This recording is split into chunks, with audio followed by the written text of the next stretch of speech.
Hello everybody and welcome to another video. So today I'm going to be doing another Ask Reddit commentary review. This time I'm going to be using my beautiful voice to commentate over this video.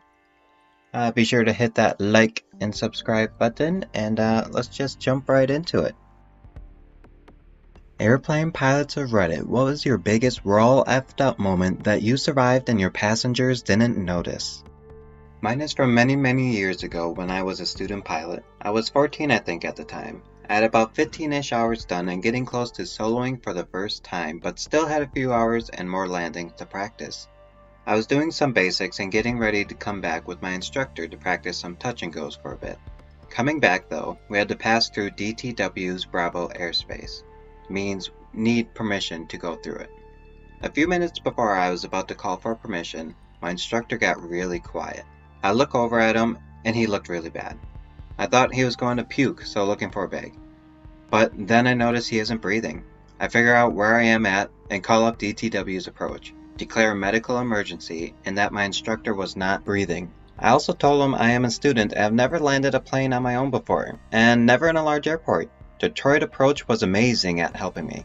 They gave me an option for DTW or Willow, but Willow would have added a good 5-10 minutes since I was coming from the southeast. I opted for DTW, and they were great at giving me vectors while also getting the big jets out of the way. I remember hearing them tell several planes to go around and several more into a hold. Anyway, I did my approach and made the most butter smooth landing I have ever made in my life, even till this day. Ambulance was right there on the taxi waiting for me. Turns out my instructor, who was only 25, had a heart attack. He ended up being okay. All in all, first call to him and the ambulance was less than 10 minutes thanks to ATC and DTW Tower. I'm a CFI at this point and I'm flying with a student. We see a spider in the cockpit. I'm okay with spiders, but I don't want it distracting the student, so I mash it. Student missed the spider, but saw my movement and asked what it was. I responded, "It was a spider. I killed it." As I'm glancing into the backseat area, I managed to casually add, "Why? Are you scared of spiders?" Without the student noticing the break in the sentence, turns out the student is scared of spiders. For the rest of that flight, I squished spiders behind my student's back as I came forward from the nest I had just spotted in the back of the plane. He never knew. I was in the process of getting my PPL, private pilot license, and I was flying circuits solo.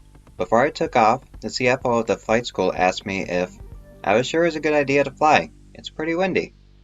I was flying a Cessna 152 on a day with wind pushing 15 knots and turbulence around 20.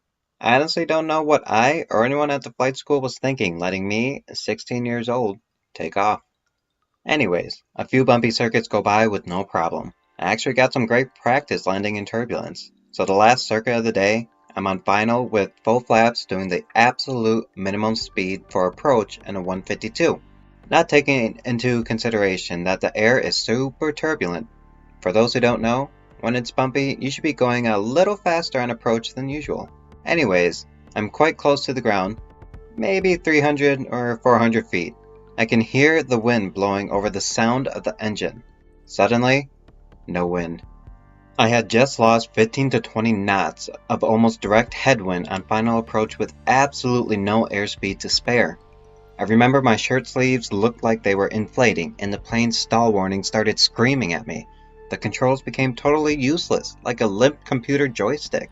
Thankfully I had my hand on the throttle like my instructor taught me, and for whatever instinctual reason, good instructor probably, I gently pushed the throttle all the way and slightly lowered the nose. All of this took place in the span of about 5 seconds. I remember what I did, but not thinking about doing it. It is like when you drive somewhere and you suddenly realize you've arrived without remembering driving. Damn scary. Anyways, I landed the plane just fine and went home and took a nap. My parents said I was pale as a ghost when I got home. Flying is fun until it isn't. Edit. A lot of people are wondering why I gently push the throttle in. The reason is because the carburetor can't provide enough fuel to maintain the proper fuel-air mixture. When the pilot rapidly pushes the throttle in, the carb is supposed to provide a quick squirt of fuel to account for the rapid increase in air. If the pilot slams the throttle to the firewall, The huge amount of air coming into the carb is simply too much for it to maintain the proper air-fuel mixture, even with the extra squirt. In the best case, this can cause the engine to lag for a few seconds while the mixture catches up, and in the worst case might actually cause the engine to stall completely.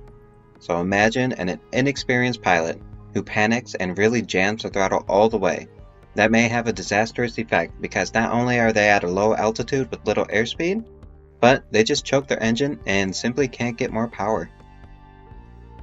Similar story to you. I'm a relatively new student pilot and I was just starting to practice pattern work by myself, but my instructor either wanted me to go up with him for a few laps before soloing or with another instructor if he had other students. So, my instructor has another student he's teaching. I end up going with another instructor just to verify that little 10 hours me can still fly a plane before I practice for an hour or two. We take off as I'm on final for our last practice run. It's a little shaky, as it is usually in the mid-afternoon in Florida, but I'm confident in my ability to land the plane.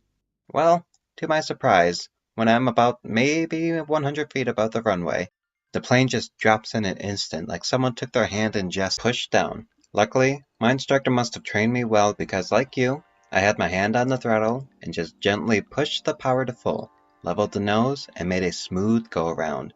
Made me feel good knowing that my brain knew what to do without having to think much about it. Also, the instructor I was with, I always thought seemed to look a bit angry, but I was pleasantly surprised when he smiled and complimented me on my quick decision making. Getting a compliment for doing something specifically well, other than like, good job today, boosted me as a new student. It wasn't necessarily a situation where I'm thinking, oh shit, we could have died, but knowing that I'm capable of recovering from a scenario as such, and not ending up like the guy who slammed a plane onto the runway and broke the gear. I still hear about the landing gear incident guy, and it's been months. Was learning to fly when I worked for the government. So my first flight with me taking off, we've been climbing for about 5 minutes and we're going through some gentle turns when the instructor says, we're going to head back, I don't feel well. He takes over the stick and he looks ashen. He then starts to breathe erratically and says I need to help him control the plane. He radios tower and up till now I'm thinking it's a prank. Mayday, mayday. He talks me through the whole thing. I'm trying to talk to the tower, repeat info, read gauges, remember lessons, listen to him, and hope he don't pass out. I was shitting myself. Takeoff is one thing, but landing? We land like a kangaroo with a rocket up its ass. I'm surprised the wheels didn't fold. Must have been 4 big bounces, but it's a big runway. Scrub speed. Finally get the plane to stop and instructor passes out. He had a heart attack. He survived, but only for a few months before I heard he passed away in his sleep. But he got us down. I never continued the lessons. Not completely on topic, but I was an aircraft mechanic for the Navy back in the day on A-4 Skyhawks. Student pilot notices his canopy light is on, indicating his canopy isn't all the way closed and locked. He decided it might help if he cracked the canopy open just a little bit and close it again. I remember seeing it land as a convertible. We sent a couple of guys out in a pickup truck where they found the missing canopy in a farmer's field. The submarine door doesn't seem closed all the way. Jim, do you mind opening it and slamming it shut so we know it's closed?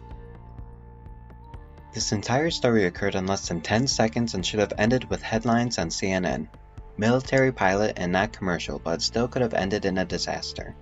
Flying a CH-470 Chinook helicopter in Iraq mid-July 2008 when the temp was over 130 degrees. Packed full with 36 passengers at an altitude of only 100 feet and speed of 140 knots. Lower and faster than you'd ever fly in the US. We hit a thermal pocket of warm air that pushes us up. So I nosed the cyclic, looks like a joystick between your legs, forward to maintain altitude. I was a brand new pilot, flying with a combat vet who wanted me to maintain altitude of 100 feet almost exactly, so not higher than 120 or lower than 80 feet. Nosing the aircraft down kept us from going higher, but we immediately hit a downdraft and the aircraft started to fall like a rock. I pulled back on the cyclic as hard as I could to get the nose up, but it hit my body armor and wouldn't go back any further.